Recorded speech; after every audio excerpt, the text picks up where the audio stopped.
Steph, Steve Reed from the Associated Press. Obviously, tonight probably didn't go as well as you wanted to, but can you just kind of put a bow on the weekend and what it's been like this whole weekend? It's an amazing weekend being back in Charlotte, and pretty much everything I imagined it to be.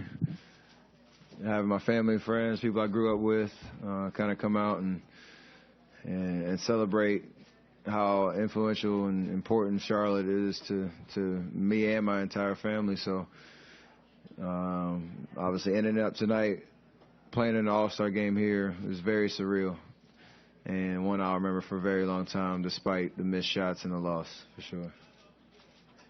Next row back. Steph, Mark Medina, Bay Area News Group. Can you take us through the play where you hit the three falling down over Clay and what the banner was like afterwards?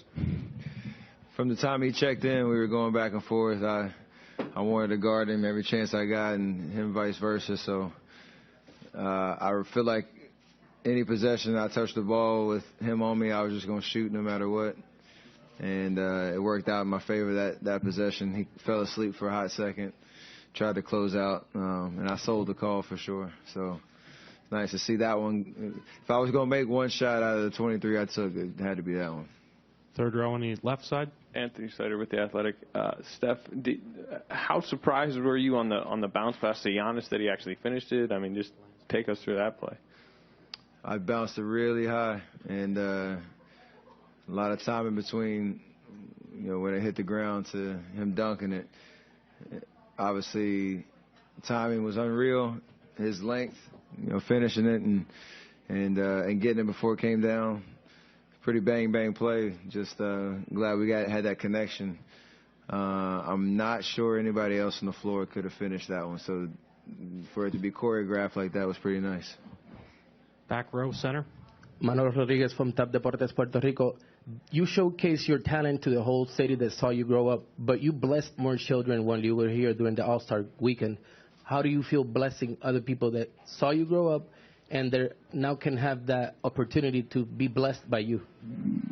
I mean, it's important because there were resources I had growing up that kind of set me on my way here in Charlotte, and I was fortunate in that sense. And so coming back here, there's definitely an awareness and an opportunity to impact the community, not just this weekend, but going forward with certain programs that we're going to have at the Kara Hefner Recreation Center. And so I used to have practices over there, and the entire Charlotte-Mecklenburg Recreation Department, in terms of all the different places that they provide for kids to be able to go, not just play sports, but get a better education, invest in themselves.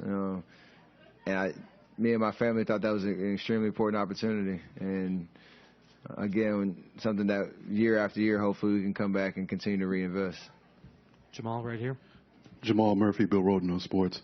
How good did it feel to get that dunk at the end? Yeah, for all y'all that saw me in L.A. A couple months ago, I redeemed myself.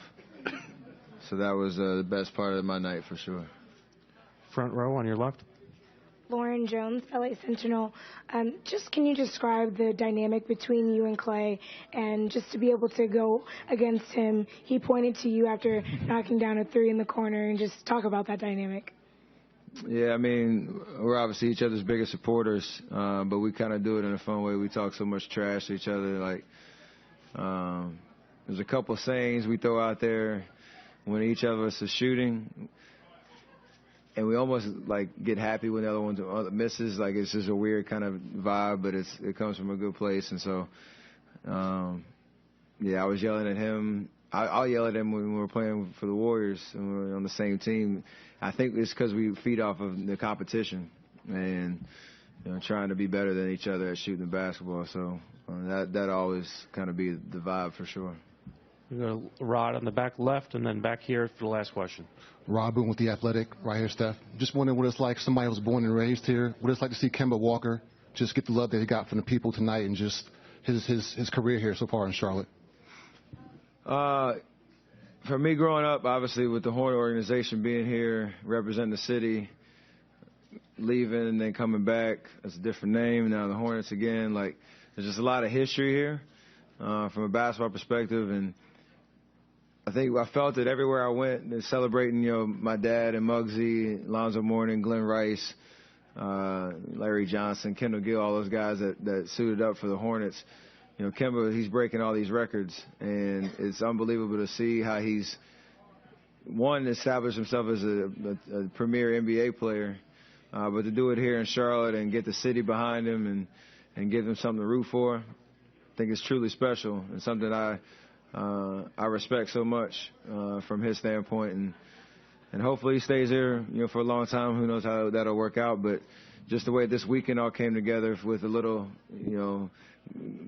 older guys and the new regime with Kemba, kind of all celebrating what it means to be a Hornet. That was pretty special. Last question in the back right. Steph, Dustin Pfeiffer, Fox Sports Southeast. Kind of asked my question, but a follow-up. With those records being broken here by Kemba, do you give your dad a hard time about that a lot with most of his records going down?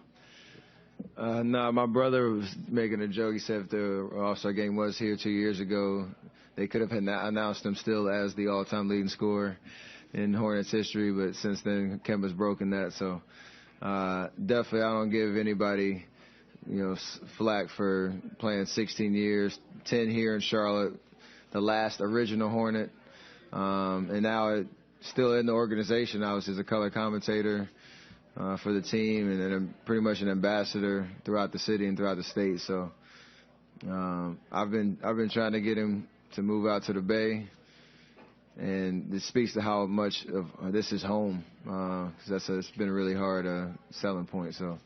This is where home is for him. Thanks, Steph. Paul George will be next.